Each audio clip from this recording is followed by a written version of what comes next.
Shalom, kami dari kelompok 6 akan mempresentasikan tugas mini project dengan mata kuliah pengantar basis data yang diampu oleh dosen permohonan Toga Torep.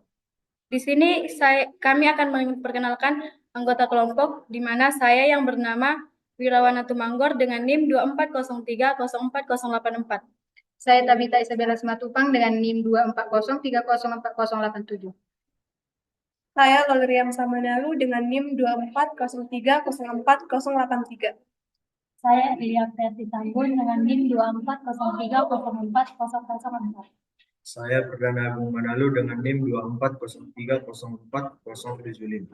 Saya Andre Petrus Sinaga dengan NIM 2403040073. Saya Kristina Siregar dengan NIM 2403040074. Saya Yoga Febrianto Artonang dengan NIM 2403040089. Saya Mikael Ramagelis Lagan dengan NIM 2403040065. Saya Rana Simanjuntak dengan NIM 2403040069. Dan ini hasil presentasi kami. Bab pertama yaitu pendahuluan. Dalam pembelajaran pengantar basis data, tabel-tabel seperti tabel anak, tabel pengasuh, tabel aktivitas, dan tabel keterlibatan digunakan untuk memahami pengelolaan data terstruktur. Tabel anak menyimpan informasi anak-anak yang dititipkan seperti ID anak sebagai primary key, nama anak, tanggal lahir anak, jenis kelamin anak, dan alamat anak. Sementara itu, tabel pengasuh mencatat data tentang pengasuh meliputi ID pengasuh, nama pengasuh, nomor telepon, dan alamat pengasuh. Kedua tabel ini merupakan entitas utama dalam sistem yang mencerminkan data individu. Tabel aktivitas merekam detail aktivitas penitipan seperti ID aktivitas, nama aktivitas, deskripsi aktivitas, waktu, dan ID pengasuh. Tabel ini terhubung dengan tabel anak melalui foreign key. Selain itu, tabel keterlibatan berfungsi sebagai penghubung antara anak dan pengasuh menggunakan kolom seperti ID anak, ID keterlibatan, dan ID aktivitas sebagai kunci relasional. Dengan memahami hubungan antara tabel ini, mahasiswa dapat mempelajari konsep relasi, primary key, dan foreign key, serta penerapan desain basis data yang efisien. Selanjutnya akan dilanjutkan oleh teman saya. Berikut adalah entiti dari proyek kami, yang dimana ada anak yang keterlibatannya bersama aktivitas, dan aktivitas memiliki hubungan dengan pengasuh. Dari IRD tersebut, di sini akan menampilkan yang pertama tabel anak. Tabel anak berisi ID anak, nama anak, tanggal lahir, jenis kelamin, dan alamat anak. Tabel yang kedua adalah tabel aktivitas. Tabel aktivitas ini berisikan ID aktivitas, nama aktivitas, deskripsi aktivitas, waktu, dan ID pengasuh. Yang ketiga adalah tabel pengasuh, yang berisikan ID pengasuh, nama pengasuh, nomor telepon, dan alamat. Serta tabel yang terakhir adalah tabel keterlibatan, yang berisikan ID keterlibatan, ID anak, dan ID aktivitas. Selanjutnya akan dilanjutkan oleh teman saya. Baiklah, kita akan menormalkan atau memeriksa normalisasi dari tabel tadi. Yang pertama, kita akan mengecek normalisasi pada tabel anak. Kita akan mengecek normal 1, normal 2, dan normal 3. Yang pertama, kita akan mengecek normal 1 pada tabel anak. Syarat dari normal 1 yaitu no repeating atau redundan. Pada tabel pertama, belum normal 1 karena ada kolom yang mengandung redundan atau repeating, yaitu pada kolom jenis kelamin dan alamat anak. Agar tidak terjadi lagi repeating pada tabel anak, maka kita akan memecah tabel tersebut. Yang pertama, kita akan memecah tabel, yaitu tabel 1 yang berisi ID anak, nama anak, tanggal lahir, jenis kelamin, dan alamat anak. Yang kedua, tabel kedua yaitu yang berisi ID anak, jenis kelamin, dan alamat anak. Primary key dari tabel anak yaitu ID anak. Maka jenis kelamin dan alamat anak bergantung pada ID anak.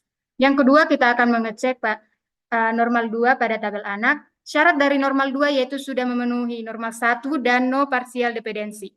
Pada tabel anak yang sudah kita pecah tadi, ada tabel 1 dan tabel 2, keduanya sudah memenuhi syarat normal 2 karena tidak ada lagi kolom yang no partial.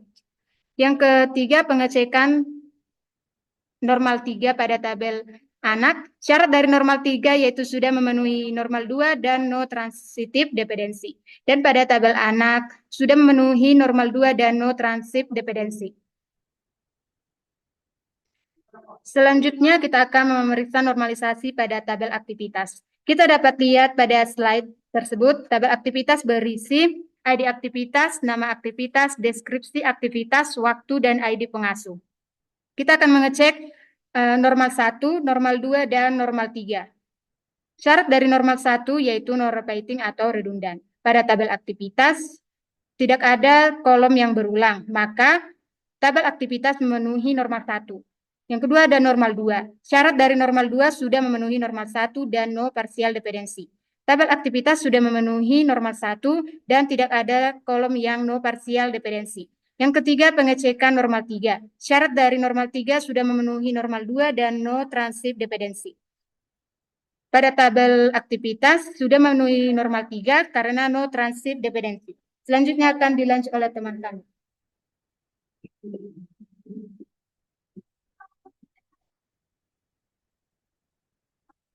Selanjutnya kita akan melakukan normalisasi pada tabel pengasuh yang berisi ID pengasuh, nama pengasuh, nomor telepon, dan alamat.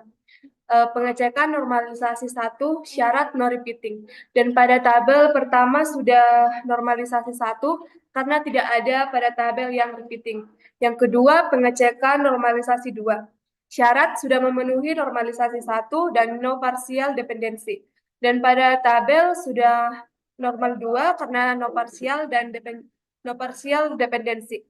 Pengecekan normal ketiga, syarat sudah memenuhi normal 2 dan no transitive dependency. Pada tabel sudah memenuhi normal 3 karena no transitive dependency.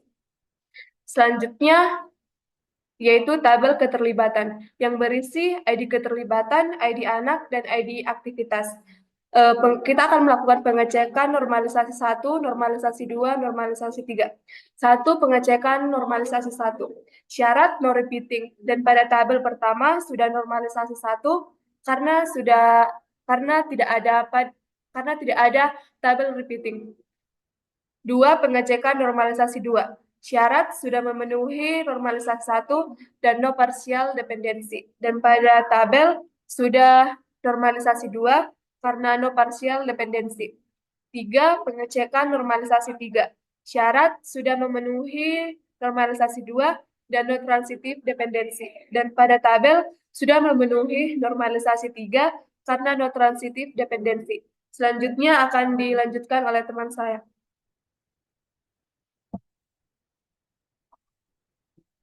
Selanjutnya implementasi.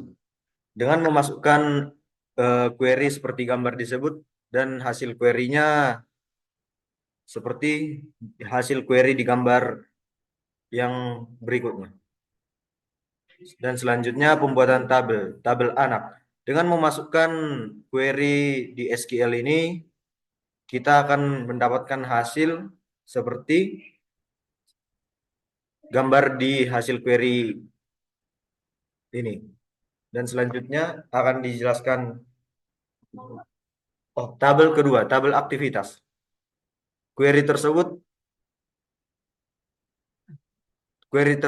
dengan mengetikkan create database, tabel aktivitas dan hasil query-nya seperti gambar berikut.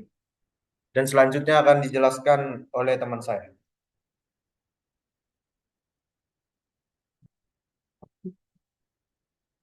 Selanjutnya kita ada di tabel pengasuh. Kita akan membuat sintaks seperti pada gambar ini.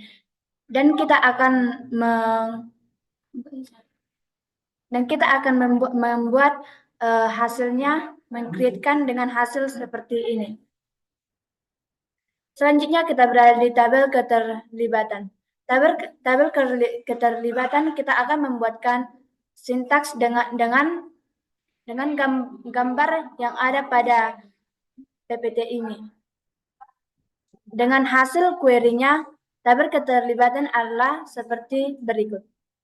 Dan selanjutnya akan dilanjutkan oleh teman saya.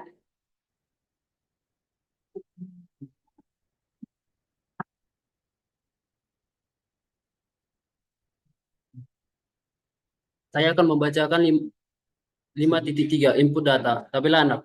Insert into tabel anak dengan value 001 body 2016 0301 dengan jenis kelamin dan alamat Jakarta. ID dan hasilnya inilah.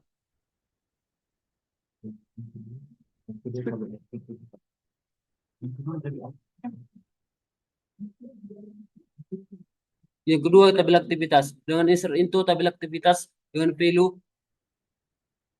A001 dia doa bersama ibadah 006 PO 01 dan hasilnya seperti ini.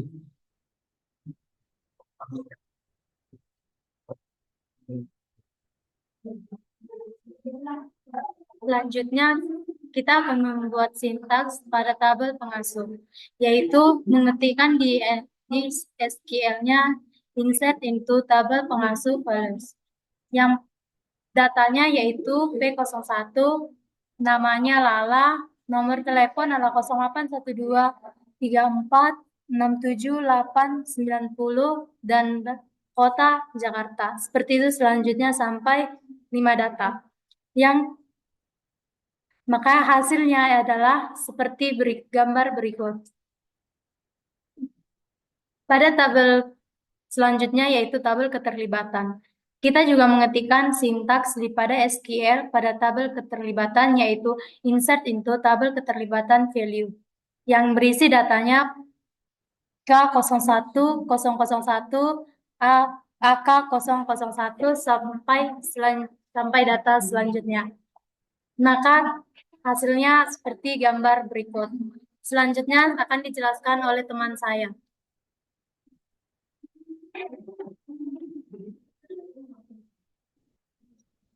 Oke, selanjutnya query tabel anak dengan memasukkan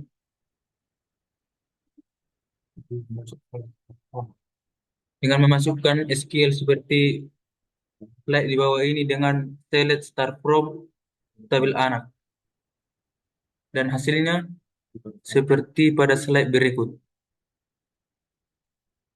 Dan yang kedua, tabel aktivitas dengan SQL seperti slide di bawah, yaitu select start from tabel aktivitas dan hasilnya select start from tabel aktivitas. Selanjutnya akan dilanjutkan oleh teman saya.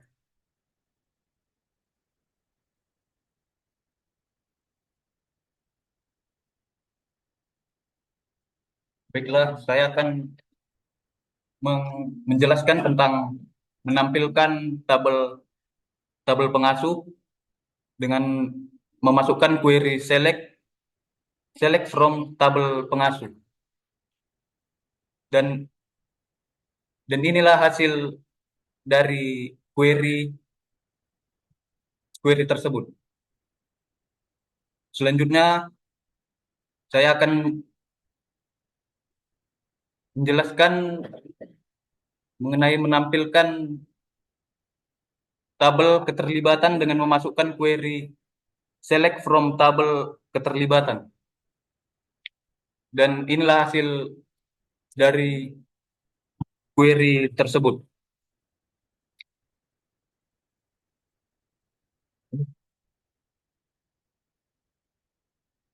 Baiklah, sekian presentasi dari kami. Sekian dan terima kasih. Sekian hasil presentasi dari kami kelompok 6. Jika ada kesalahan tutur kata, kami mohon maaf. Terima Terima kasih. Shalom.